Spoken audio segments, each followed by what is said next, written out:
Excellencies, ministers, distinguished guests, ladies and gentlemen.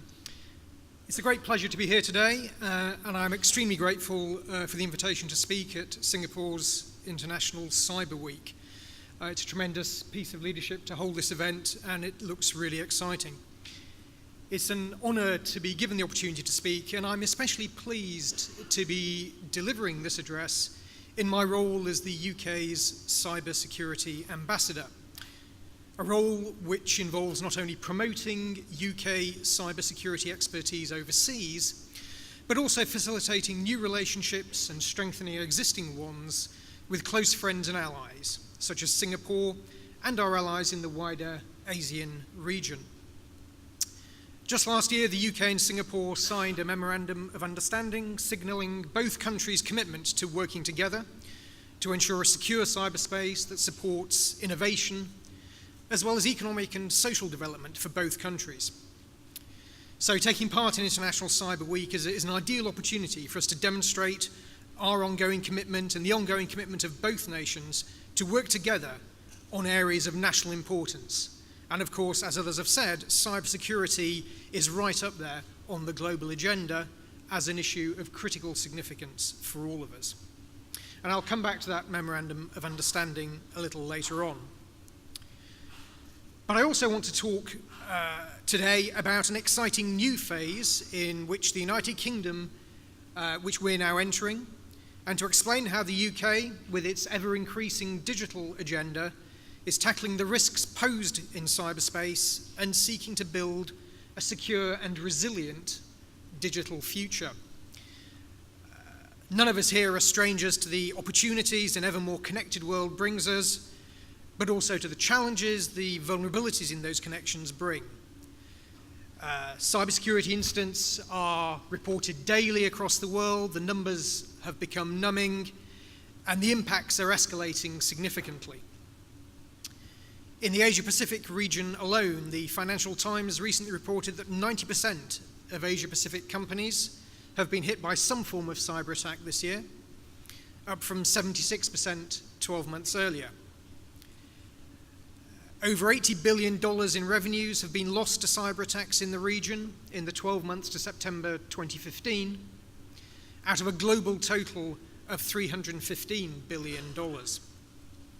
In the UK, we have our own numbers to worry about.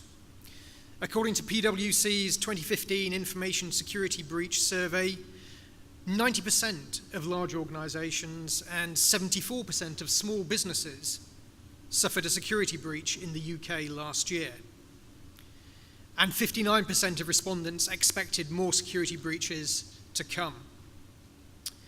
The average cost in 2015 to a large British business of a cyber attack ranged from £1.5 million to over £3 million. And this matters in an economy that's so hugely dependent on digitisation.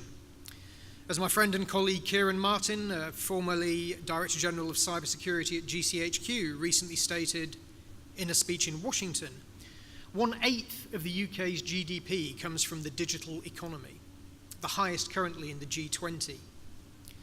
We have the highest percentage of individual internet usage of any G7 economy. In July of this year, for example, Britain spent an estimated £10.7 billion shopping online. UK digital industries grew 2.5 times more quickly than the economy as a whole between 2003 and 2013. We're among the world leaders in digital government. Systems supporting our critical national infrastructure are increasingly going digital, including meters for measuring gas and electricity usage.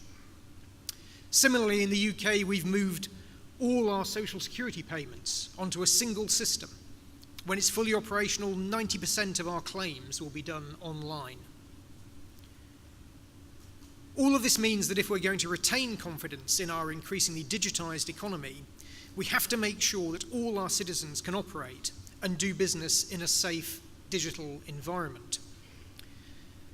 And that's why the UK government will be setting out next month a new and ambitious cybersecurity strategy to tackle the threats we face. This builds on our recent Strategic Defence and Security Review. And the new UK National Cybersecurity Strategy will be supported by £1.9 billion of new UK government investment. Now, key to our new strategy is the National Cybersecurity Centre, the NCSC, which has just taken legal form this month. The UK's new NCSC will be part of GCHQ, our cybersecurity agency, bringing together the capabilities already developed by GCHQ's information security arm, CESG, along with the Centre for the Protection of the National Infrastructure, CERT UK, and the Centre for Cyber Assessment, pulling all of those entities together to allow us to build on the best of what we already have, while significantly simplifying our arrangements around cybersecurity delivery. The NCSC will be led by Kieran Martin as its chief executive and will have a team of around 700 people. The NCSC vision is helping to make the UK the safest place to live and do business online. It's got 4 key objectives: to understand the cybersecurity environment, share knowledge, and use that expertise to identify and address systemic vulnerabilities;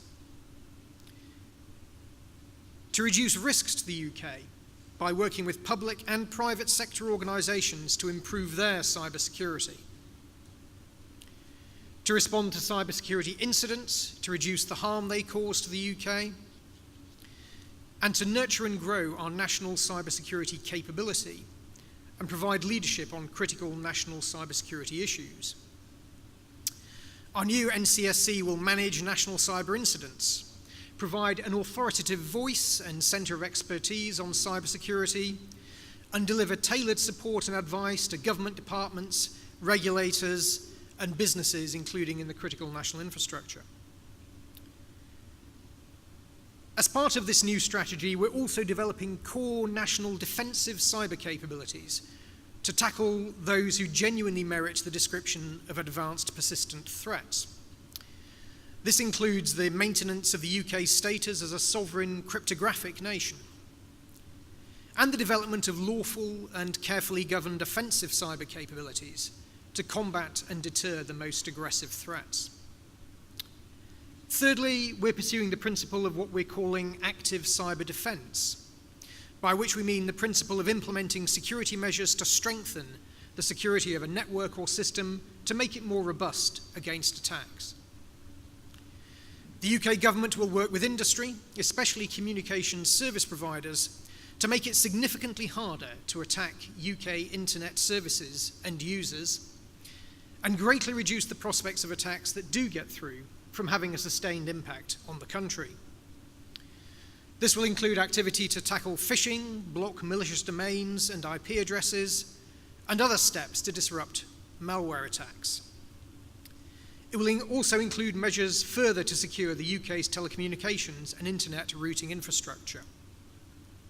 So a significant new package of activity to protect us from those who would do us harm in cyberspace.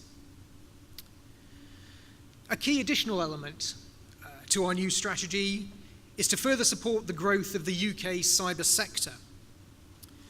We're developing mutually supportive interventions to help move ideas into products, products into startups, startups into successful UK companies, and successful UK companies into world-class enterprises.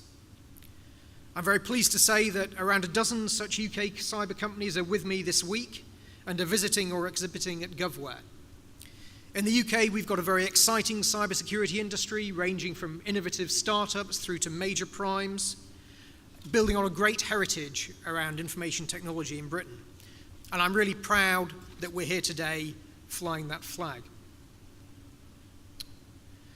These interventions, together with private sector investment and drive, should help build an ecosystem with the capabilities to deliver growth and our own national security objectives.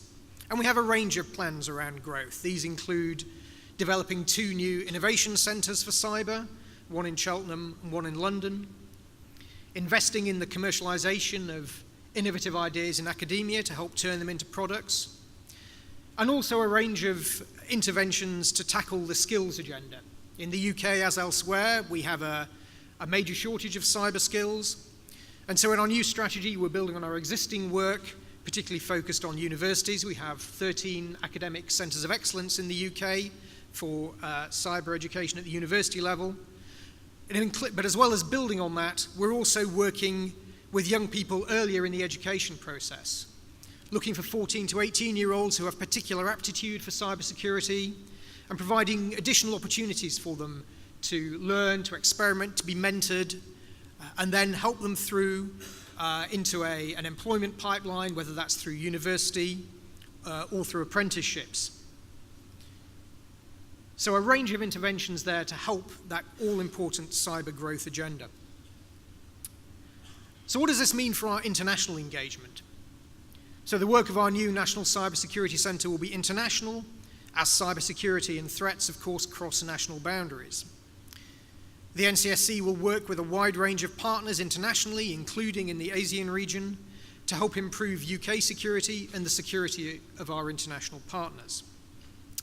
So as an example, I mentioned the MOU the UK signed with Singapore last year. Under that agreement, 6 new joint cybersecurity research projects have been launched, valued at £2.5 million. And the MOU paved the way for more cooperation between our 2 national computer security incident response teams, our CERTs. And since then, we've collaborated on a number of incidents, shared reports, and received valuable input from Singapore into a CERT UK publication looking at denial of service attacks affecting the financial sector. And plans for further such cooperation are underway. Our capacity building program in the UK allows us to support innovative solutions to global cybersecurity challenges that we hope others will adopt and support. Work with partners in the Asia-Pacific region is an important part of this global effort, where the UK's work includes supporting cybersecurity capability reviews through the Oxford Global Cybersecurity Capacity Centre, who are working with the Government of Victoria and Australia to develop a new regional centre in Melbourne. We're also supporting the development of better metrics for cyber vulnerabilities through Cyber Green, a global initiative which we're pleased is gathering support in the region, specifically from Singapore. And we worked to deliver a series of workshops in July 2016, helping parliamentarians from 14 Commonwealth countries in Asia-Pacific to understand how to implement, scrutinise and promote cybersecurity within their respective countries. Along with this, we're also supporting initiatives to support the ongoing professionalisation of Singapore's cybersecurity industry. In July this year, the UK's CREST, the not-for-profit accreditation body that provides internationally recognised accreditation for the industry, set up a chapter in Singapore with the support of the Cybersecurity Agency and the Association of Information Security Professionals. CREST certifications for penetration testing in Singapore will mean buyers of penetration testing services can have the confidence that the work is being carried out by qualified individuals with up-to-date knowledge, skills and competence, supported by a professional services company with appropriate policies, processes and procedures. At the other end of the spectrum, identifying and encouraging the skills we need in the future, the Cybersecurity Challenge UK and the CSA have been working closely on Cyfinx, a virtual skyscraper where players get to test their cyber skills. A Singapore floor will be introduced in the virtual skyscraper for the first time later this year. The top players will qualify to join a masterclass in 2017 to pit their skills alongside UK players. We hope cybersecurity enthusiasts will take up this challenge, and I'm looking forward to seeing them in the UK next year. Finally, I must mention smart nations and the Internet of Things, as these are also important themes of this work. The UK government sees smart cities as a great opportunity to improve services and the functioning of cities in the UK and around the world, and to build a successful supply sector. Talking about smart cities can sometimes sound distant or futuristic, but from our point of view, the smart city approach is intensely realistic. It means applying maturing technology and thinking to current social challenges. We know that this thinking is something Singapore is already pursuing, and we believe that we've much to learn and share with each other. In 2013, the Future Cities Catapult was launched as a global centre for urban innovation to help cities engage with smart cities technologies and help UK businesses turn urban innovations into commercial reality. Of course, cybersecurity is incredibly important in the development of the Internet of Things and smart cities. And we're funding research and building it into demonstrator programs. For example, CityVerve, an Internet of Things cities demonstrator, is part of a wider £40 million government investment in the Internet of Things designed to make the UK an international leader in these pioneering technologies. To draw to a close then, I hope I've given you a flavour of what's happening in the UK in these areas. As I said, I'm not alone here representing the UK at International Cyber Week. Along with colleagues from the British government, I'm accompanied by over a dozen great UK companies covering cybersecurity and wider smart technologies.